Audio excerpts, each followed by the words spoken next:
4-5 বইয়ের মধ্যে নবীর জীবনের কাহিনী ছিল, আর এখন কি শুরু করে দিছে কাহিনী তাইর খলিফার জীবনে ছিল, আর এখন সবকিছু উড়ে লেগে গেছে, অনেকগুলো আর নাই। কি করবি বেড়া, কদিন আগে ছিল ব্যাঙ্গের নাচন দেয়াইতো, আবার তুই ওই হোলানে সাইকেল সাইকেল এনে শিখাইতো, ইডি বেলে ফরা লাগে। আবার তুই কদিন ছিল যে বেলে বান্দরের থেকে আমরা জন্মগ্রহণ করছি, এখন শরীফ থেকে শরীফ। ইমন আমাকে গ্রামে হলা এটা তো স্কুল মাদ্রাসা জানা এখন যাইব কি তো ওয়ালে আর মান নষ্ট করে লেছে অন বেড়া। কি মান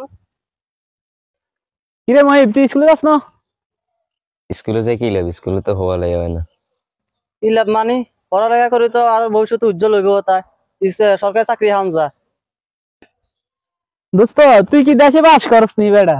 বন্ধু তুই তো শুনে জিঙ্গে সব পড়ালেখার মান কি জন্য নষ্ট হয়েছে?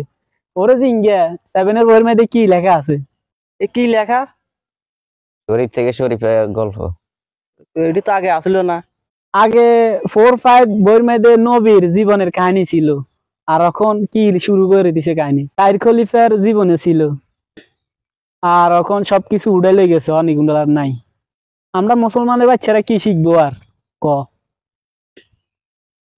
কি করবি বেড়া, কদিন আগে ছিল ব্যাঙ্গের নাচন দেয়াইতো, আবার তুই ওই হোলানে সাইকেল সাইকেল এনে শিখাইতো, ইডি বেলে ফরা লাগে। আবার তুই কদিন ছিল যে বেলে বান্দরের থেকে আমরা জন্মগ্রহণ করছি, এখন শরীফ থেকে শরীফে, ইডি বেলে ফরা লেখা। দেশের মানে ফরা লেখাটাই নষ্ট করে লেছি।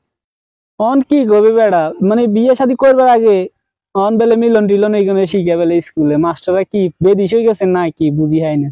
না জুবিল আস্তাগফিরুল্লাহ, আমি তো এখন এটি শুনি না। আরে বেড়া তুই দেশে থাস নি বেড়া, তুই দেশের খবর রাখতি বেড়া। আমি এখন চিন্তা ভাবনা করতেছি মাদ্রাসায় পড়ালেখা করবো। একদম ঠিক কথা বলছস রে। একটা দিন শিখকে হ্যাঁ, দিনে শিক্ষা আছে এটা আমাদের। মাদ্রাসায় কোনো খারাপ শিক্ষা দেয় না, মাদ্রাসাতে একবারে দিনে শিক্ষা দেয়, আল্লাহর নেয়ামতে শিক্ষা দেয়, আল্লাহর হাদিসে শিক্ষা দেয়। এই স্কুল কলেজ এটি সব ছেলেদের মেধাটারে নষ্ট করে লাইতেছে, মানে মেধার ভিতরে এমন জিনিস ঢুকে দেয় মানুষের মেধাটাই নষ্ট করে লাইতেছে। এই স্কুল কলেজটি এমন একটা পর্যায়ে চলে গেছে যে মানুষ আর মানুষ থাকবো না। তুমি মাদ্রাসা ভর্তি হয়ে যাও, মাদ্রাসা ভর্তি হলে অনেক ভালো হইব। মাদ্রাসার দুইটা জিনিস শিক্ষা পাইবে, আখেরাত তো পাইবে, দুনিয়া তো শিক্ষা পাইবে। মাদ্রাসাত পড়ালেখা করিস ভালো হইব। পড়ালেখা করি কেন? আর স্কুল মাদ্রাসা স্কুলের দিকে যাইও না, স্কুল গেলে অনেক দুষ্ট দুষ্ট দুষ্ট করবো ছেলে মেয়েরা, অনেক খারাপ হয়ে যাবে আমার স্কুলের দিকে গেলে। আচ্ছা ওকে, ভালো থাইস। তো আমগো সময় তো পড়ালেখা যা মোটামুটি ভালো ছিল, এখন পড়ালেখা এমন নষ্ট হয়েছে মানে কইবার বাইরে।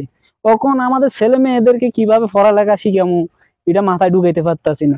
ভবিষ্যতে মানে দেশটারে নষ্ট বানাই লেবো, দেশের পড়ালেখাটাই নষ্ট হয়ে যায়, তাই তারা চলতেছে দেশের পড়ালেখা লই।